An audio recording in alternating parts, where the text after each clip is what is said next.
काल सायंकाळी झालेल्या भीषण अवकाळी पावसाने आणि वादळी वाऱ्याने तालुक्याला झोडपून काढले। या नैसर्गिक आपत्तीत सोमठाण येथील रहिवासी केशव बाबूराव कदम यांच्या घराचे पत्रे उडून गेल्याने गरिबाचा संसार उघड्यावर आला असून मोठ्या प्रमाणात आर्थिक नुकसान झाले आहे।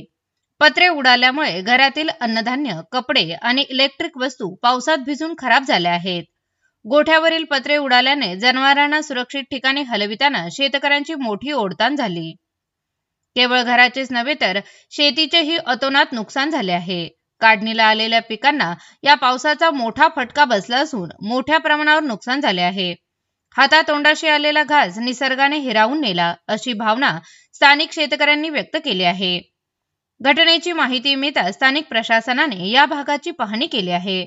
मात्र नुकसान इतके मोठे आहे की शासनाने तातडीने विशेष पथक नेमून पंचनामे करावेत आणि बाधितांना आर्थिक मदत जाहीर करावी अशी मागणी ग्रामस्थांकडून केली जात आहे। अचानक आलेल्या वाऱ्याने घराचे छप्र उडून गेले। घरातील सर्व सामान भिजले असून आता राहायचे कुठे असा प्रश्न आमच्या समोर आहे। सरकारने आम्हाला मदत द्यावी असे पीडित कुटुंबियांनी आमच्या प्रतिनिधींशी बोलताना सांगितले। संघर्ष न्यूज साठी प्रतिनिधी सोमनाथ डफाळ, कोपरगाव।